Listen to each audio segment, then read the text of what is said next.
listed in the press release because it has been our collective experience that it's oftentimes a tip that will be the linchpin to solving a crime. For Mr. Cohen, there's a long list of towns and communities on this list here. And this state is known for its organized and structured mutual aid response. What difference did the mutual aid response make in this morning's incidents? I think the chief can answer it specifically, but you are correct. As you look around here, you see fire apparatus from many different departments, not only here, in a substation, out in and about the community. Our mutual aid system is the lifeline of the fire service in Massachusetts. And last night, like it did many, many times, daily, it provides that needed response to help the community in trouble, a community in need. And again, it did so, and it is doing so as we speak right here at the fire station. Will there be added police patrols in the neighborhood in question in Ward 3 because people there so they can't even sleep at night? I'm sorry? Will there be added police patrols in the neighborhood where the fire takes place? I'll just briefly say yes. They can be totally assured that we'll have extra people out there. We're not going to divulge the numbers, the strategies, or the tactics that we're going to use. But they can rest assured between us and fire services and state police that there will be extra people out there next several nights at least. Councilor Scheibel, on a percentage basis in the state of Massachusetts, what percentage of arsonists are apprehended? Is this something that's very difficult to solve? Would you say that perhaps 10, 20% of arsons are solved? Yeah, I mean, I have some experience with this from previous life. This is a very difficult crime to solve because the evidence burns. And so we will have had people out literally sifting through ash for clues.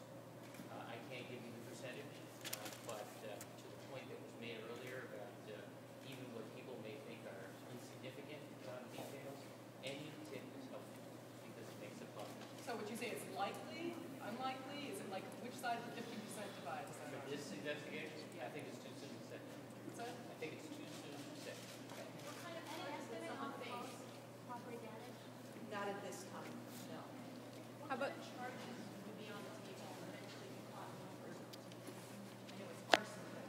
And what kind of sentence? Well, we're extremely premature at this point, but just briefly to answer, we're obviously looking at anything from arson, and in this particular case, perhaps murder. Were there other Total injuries? fires were reported. What's the total number of fires that came in this morning? I'm not going to be specific about that. There were multiple. Were there other injuries besides the two fatals?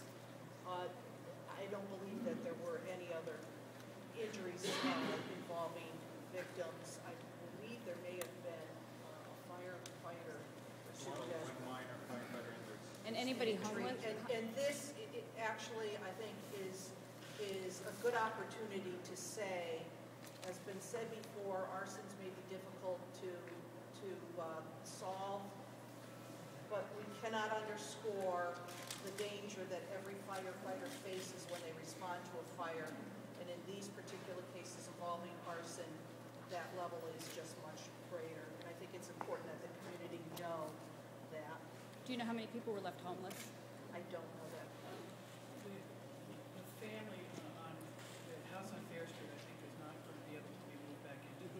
And Red Cross will start accepting donations for that family tomorrow morning, starting at 9 o'clock, cash donations to help us with that. Couple more questions. How many people are homeless?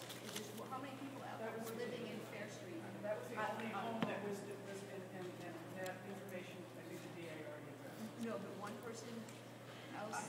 You said two people died in that house. Yes. How many other people were living there? There are two other people that are homeless. Well, the as a Union result Street of it. house. I'm sorry? The Union Street house, those people are homeless. No, I was talking about specifically Fair. No, you're right, Lori. The Union Street has to, Red Cross will take the donations. Okay. I apologize, you were Okay, right. couple more questions if anyone has. What is the status on the autopsy of the two fatalities? They may be begun as early as this afternoon, but I would not expect anything. And is that standard practice in an arson fire to get autopsies from any fatalities that show up? Oh, almost every suspicious death will result in an autopsy, and here, that will be done as it is. Do you have any reason to believe that there was foul play before the fire was set? That maybe they didn't die from the Again, flames or it's the too smoke? early. Without speculating, we don't believe so, but we'll know after the results of the autopsy are in. So it's the sheer number of fires within a very short period of time that led you to believe that these are all related and it's an arson? Again, we're treating each one of them independently of one another. There are teams that are involved in the investigation in each of those locations. But what we'll be doing is looking at all of them, obviously, to see whether or not there are any connections to each other. Yes. In addition, in the tips you listed, did you also recommend people stay awake all night? Yeah. No, I don't think people have to go to that extent. People need to be able to be comfortable, carry on a normal life, but to be vigilant.